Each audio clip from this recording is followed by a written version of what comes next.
A hot take is a counterintuitive conclusion that on TV, you're going to just state your conclusion. You do analysis about a subject. You come to a conclusion that's counterintuitive. So when you say it, people will be like, what are you talking about? Give me 90 seconds. I'll explain it to you. Oh, at least he has a point of view. If there are 12 topics a day and you have 12 hot takes on those topics, because by and large, there's a consensus about sports. This guy's good. This guy's not as good. Whatever it is. This team is in the right direction, the wrong direction. Whatever it is. The consensus is usually correct, right? Yeah. Sometimes, some small percentage of the time, in fact, what everyone thinks is not true.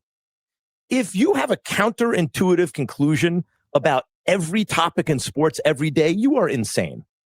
Like, Skip Bayless is very entertaining, and I always enjoy my interactions with him privately. Yeah. He's insane, right? Like, you have 12 hot takes a day? Unbelievable, right? Right. You've come to 12 conclusions that go against the consensus every single day that you're going to...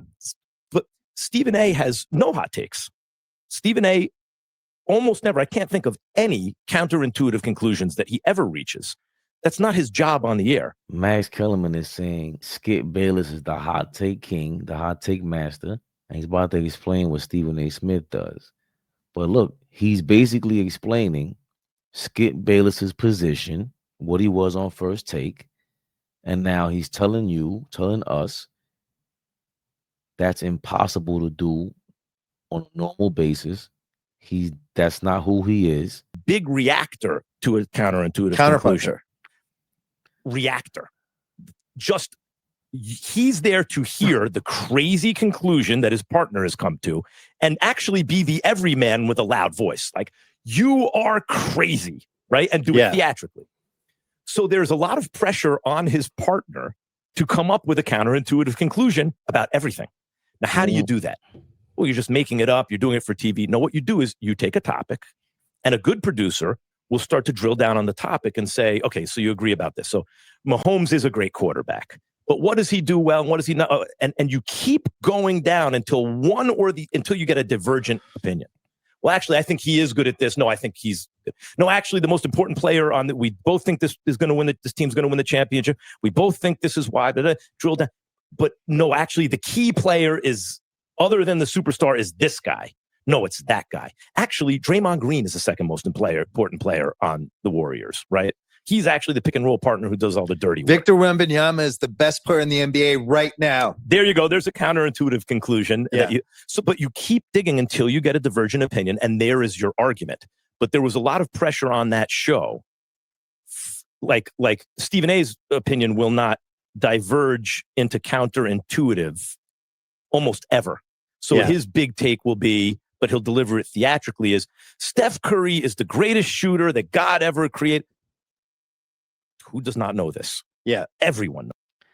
I disagree with that, because there was a lot of things that Stephen A. Smith got in trouble for. He had to apologize or semi-apologize to Steph Curry's wife and all kind of stuff. I guess after Ray Rice got caught on camera, getting into a domestic violent dispute, a DV charge. I don't know. They usually try to bleep out stuff like that on YouTube. Hopefully I don't have to do that. But again, I think Max Kellerman is he doesn't understand that Stephen A. Smith is just there to,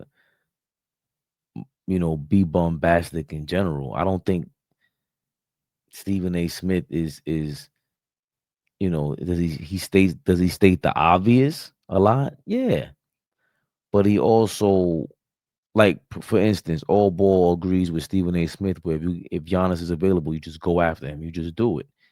And a lot of people feel that way.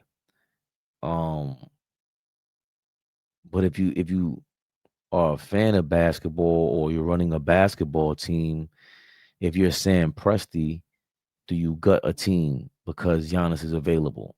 And now you have to kind of restart the team all over again with a new coach in June. And we have Brunson and we have Giannis now on the Knicks. It's like, all right, well, we can work from there. We'll go, find some teammates for them. We don't know who we're trading. If we're trading OG Anunoby and Mikal Bridges and let's say Mitchell Robinson because the contracts match, for argument's sake, and then we get back Giannis and whoever else, AJ Green or something like that. I mean, if that's the case, you probably still do it because you have two superstars, and it makes sense to sell advertising and to get viewership with two stars like that. But you're losing out on depth, and you're putting so much stress on two individuals, two human beings, right? So those are the things you're weighing out, especially with the last 15 years of evidence showing you what super teams are. And we haven't really had a true super team outside of, let's say, Golden State, and then you have Miami, right? And then even with the Nets, with Harden, KD, and Kyrie, the Clippers really weren't a super team. But so you have Golden State, Cleveland, Golden State, Miami's run, the Heatles. Then you have the Nets run. I think these were super teams. Golden State's worked because you had three of those guys healthy, and you really had four guys. Then you still had Sean Livingston and Andre Iguodala, the Andrew Bogus. You had these rotating players who were able to contribute. But you had three or four guys. I think Draymond worked his contract so that they can sign Kevin Durant. There's still some sacrificing somewhere. Golden State was lucky they were able to get Steph Curry on a great contract because he was injury prone early on in his career, or thought to be injury prone, right? There are so many things that factor into having that super team that's way different than trading for a 30-year-old Giannis who has had some back issues, who had some injury problems in the playoffs. Jalen Brunson is 6 feet tall, and there's a lot of major hurdles to jump over just having two guys, and you want a better team in position to win a championship, especially in New York, with all the stress and all the pressure is going to be on you. When you've seen it fail in LA, you've seen it fail in Brooklyn, you've seen it fail in New York before, and they had the three guys. They had Harden, Kyrie, and Kevin Durant, and anyone can argue that they could have won a championship if they were healthy. But guess what? Harden got hurt and Kyrie got hurt in the same playoffs. And once one of them gets hurt, you're losing out on a lot, right? Both of them get hurt, you're done. As opposed to the Golden State Warriors, who again, they lost Clay and Kevin Durant in the championship. But if you would have lost just Kevin Durant, you still can compete, right? You have four guys instead of two. With this, we will be going all in for Jalen Brunson and Giannis. And if one of those guys get hurt, we're done. So the bombastic position of a Stephen A. Smith and all ball, it makes sense from a hype standpoint. I'm gonna go watch television and go root for this team and root for two players that really love basketball. Also, by the way, that's the other part to this, that if we're talking about basketball, it's really easy to root for a Giannis and Jalen Brunson night in, night out. But from a winning standpoint, boy, oh boy, from a winning standpoint, this is tough. It'll be tough, but there's an argument for both sides. It's not as easy as you just go get the guy. And that's what you argue about at a table with Max Kellerman. Would he have taken his time like I just did? Probably.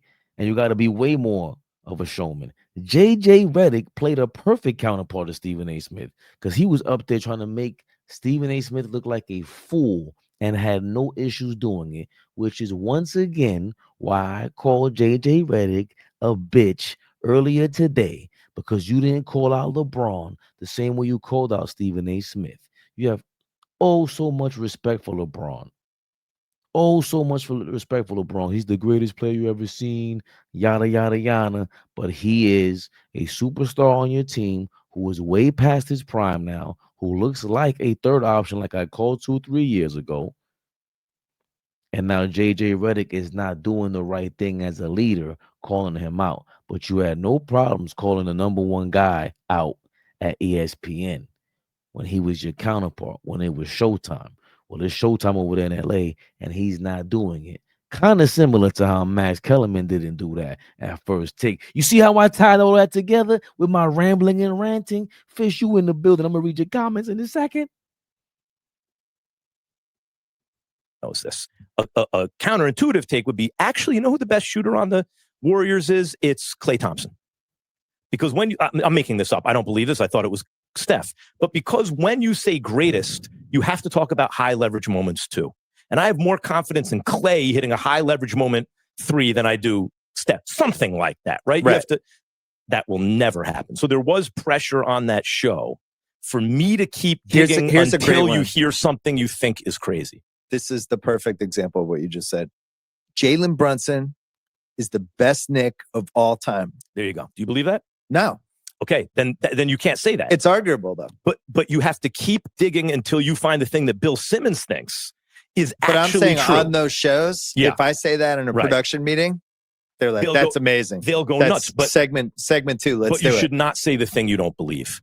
You know, you should stick with, and that's so. The difficulty with me on that show was it was a lot of work to keep digging until I said the thing that I believed that would also get a reaction. But so then he did understand why the hell he didn't fit on the show. Like I told y'all from the beginning, he does not suit that show. That he doesn't suit that show. He's not tabloid TV. He's not a wrestler. He's not that. That's not who he is. He is more Tim Duncan than he is Kobe, right? He's more Tim Duncan than he is Kevin Garnett, than he is Giannis. He doesn't have that flair. Like I've been told y'all. He knew it in his heart of hearts. He's sitting there trying to have a real life conversation and a real eloquent and efficient and super King's English debate with Stephen A. Stephen A. Smith said, man, fuck all that, bro. What are you talking about? You think Andre Iguodala is the best shooter for the Golden State Warriors? And Max Kellerman knew it. And he took that damn check anyway, right? Fuck it. That's what you get paid for, the big bucks. You show up, he got the free check, man. But he confirmed everything I've been saying. On top of it, they're telling you Cowboys, Lakers, Knicks, Yankees, like it's all the big teams for good reason, over and over again. That's the red meat. You fish where the fish are. Like right now, the Cowboys having a little run. It's perfect because it's actually reasonable to talk about them. I remember when I was doing Countdown, they're trying to make us lead with the Lakers all the time because that's coming from Bristol. Of course, lead with the Lakers again. It's like, well, can we lead with Memphis? They just traded Rudy Gay and the team's better. I would tell you, interesting first do not lead with Memphis. No, talk about Kobe. Can he make? How high can they get? And then we'd have to do that segment again. Of course. And that's kind of the ESPN red meat philosophy. By the way, the first thing I said on First Take that drove everyone nuts was Tom Brady's going to fall off a cliff. Right? I remember that. That made me angry. Yeah, and the part that I didn't like, and I apologized about it the next day, and they didn't like it on the show when I apologized, was I said he's going to be a bum in short order. But I was just being I was talking the way you talk in a barbershop, right? I didn't really mean it. I just meant a guy, just a guy, a jag. Just a guy. That's also, well, you can't say shit like that. He's a jag. What the fuck is that? Oh, he's a jag. Who the fuck? You from New York, Max? What you talking about? He's a jag. Nobody cares about that. A jag is a Jaguar car out here. That's what the fuck that is. An XJ. What's wrong with you? So he knew if I called Tom Brady a bum, he had said he had to apologize and this, that, and the third. But that's what they want to hear. It is a barbershop show. It is a barbershop show. First Take comes on at 10 in the morning. Everybody's at work. Allegedly. I don't even know. I wasn't even a First Take guy like that. Everything would just come on because of Twitter on social media when you caught up at lunchtime when you were at work. That's really what happened with First Take. And Skip Bayless already explained that his co-workers on set, they would be on Twitter reacting and looking at the Twitter responses, and he wouldn't care. But he knew he used it to topics and things to keep going on about because it worked, and you would see certain spikes in volume and in hashtags or whatever whatever was related to First Take and whatever hot topics, and also the ratings, the Nielsen ratings and whatever else other systems they use over there. Obviously, they have an advantage being at Disney, ESPN, being able to utilize whatever was spiking within that time frame while being live on the air. Hey, these are the topics they're going with. Let's keep going with this Tebow and whatnot. And Johnny Manziel. Look how many people this guy hyped up Skip Bayless for no reason. And Max Kellerman calling Tom Brady a bum, which I didn't even know. That's hilarious. Or he was gonna be a bum.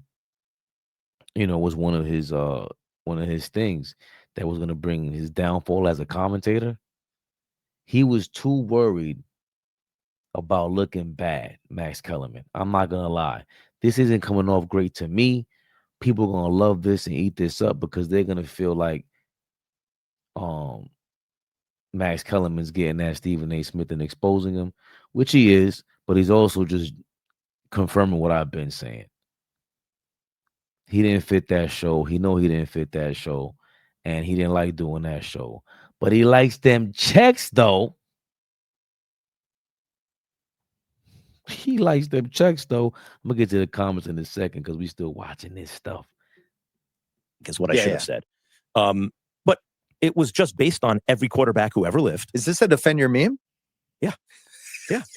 I was wrong about that because on every quarterback who ever lived after the age of 40 or 41, they fell off a cliff. Yeah. He kept going. The odds were that I was correct in what I was saying. That's LeBron right now. Right. They're odds redefining are stuff. He's just going to keep getting hurt, have small injuries, and his body's going to break down the way Karl Malone stayed once upon a time. Correct. But when I said that about Brady, they loved it because that would get traction, right? Because you still remember it 15 years later. Well, it's what can get cut later. into a social media clip, which unfortunately is a lot of the economy of these conversations. Right. Like you say things on your podcast, I'm sure all the time, that get repurposed. And it's like, because again, if all you see is the counterintuitive conclusion and you don't have the analysis of how you got there, then you just sound crazy. Well, a good one is like we always do the NBA over-under pods, which I've been doing since ESPN, where the wins, the over-unders. Sure. When you go over-under, you're hoping to, like in the NFL last year, I went 27-5, which will never happen again. All of them. We're going to go 2. And you always come to the intuitive position. Your powers of analysis aren't very good. You can't go crazy about it, is my point. By the way, let me say something else about that. If you do real analysis and you always come to the intuitive position, your powers of analysis aren't very good.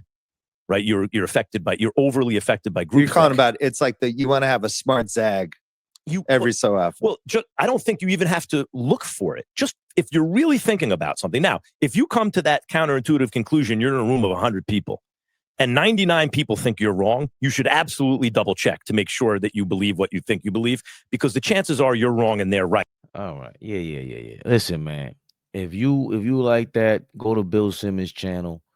He has the whole interview there. I was watching a little bit of it before I jumped on.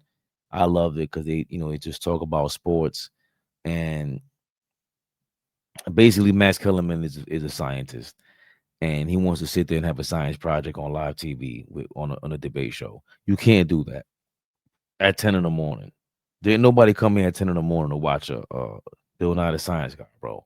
I love Max Kellerman. There's a YouTube is a place for him. He obviously started on like the public access TV, like I said, but we didn't come in for all that. Let's get to these comments real quick. Fish is in the building. He ain't playing no games. No, I'm not going to school. Max and Stephen A. Max says Stephen A. Smith ain't. Oh, you said Max says Stephen A. Smith ain't ish. Basically, he undermined him, and he basically said that Stephen A. Smith sold them out on camera. Like behind the scenes, they didn't like each other, or they really weren't rocking with each other. And then Stephen A. Smith took it on the air, and he basically said, "Yo, man," he was undermining him. But I believe that Stephen A. Smith is a wrestler, and he was trying to provoke Max on camera, and Max didn't go for it. He wanted him to flip out, and Max didn't go for it. Is it the high road? Maybe, because who knows? Like Max Kellerman is in a position now where he got bread from ESPN for getting the First Take gig. and now he's has a fan base who's going to root for him and go, who are against Stephen A. Smith, right? It's a bunch of people that hate Stephen A. Smith. They're going to like Max Kellerman because he looks like I don't say a victim, but he looks like a hero to them. Stephen A. Smith built his name at Winston-Salem State. He couldn't make the hoop team, so he worked for the school paper campaigning the Hall of Fame coach. Big House Gaines needs to retire. Campaigning at the whole coach. Oh, is that how he got cool with Big House Gaines? He always brags about his relationship with him. ALLBALL TV is a super team, but ALLBALL Harden doesn't shoot well in the playoffs, and Flea Durant steps over the three-point line in clutch moments. Who the hell am I? Steve Kerr or Larry Riley? Steve Smith Jr. called Jerry Jeudy a jag when Jeudy was on with the Broncos. Oh, yeah. Didn't he try? They almost got into a fight on the sidelines. You know what? I take it back. If Steve Smith Sr. is using that word, I don't want no problems with Steve Smith Sr. Steve Smith Sr. and I are the same height, but he's a football player crazy. I want nothing to do with that. Hero for Hire says Max stood 10 toes on social issues. Stephen A. embarrassed us while T.O. called that out on air.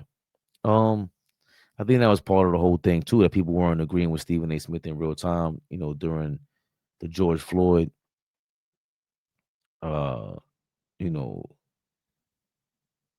debacle. How the cops did all that. It's pretty simple to just say, yo, man, the cop was wrong. He belongs in jail. You can't end people out here in general. People usually just go to trial for ending others when we see it on camera, let alone being a police officer, regardless of the fact, regardless of what's going on. When you get rid of somebody, it was simple as that. And,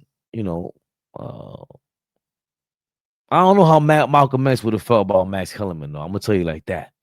I will say that. Malcolm X is pretty vocal about, those kind of people. Calling another black man in a pro league bona fide scrub is wild from Smith. Kwame deserved better at 19 years old. Kwame Brown was not 19 years old when he called him a bona fide scrub. That's when he was on the Lakers and he got traded from the Lakers to the Wizards. And he was just hyped that the Lakers were going to get on. Was that when they got Pau Gasol? Yeah, maybe. And that's kind of how Stephen A. Smith stayed viral for a minute on the internet, because he said he was a bona fide. That actually, like, people were imitating that and everything on TikTok. So I get it. But at the same time, he is what he is. He's gonna do things like that for the clickbait. And you're never gonna get the real truth from Stephen A. Smith. He's gonna try to spin it into something that's, front page. He's trying to run for president, bro. That's where we are in this country right now. That's how backwards we are. There's no way possible that should be a thought, but it is. ALLBALL TV. They scared, but I'm not. They don't like comentario. Y suscribe.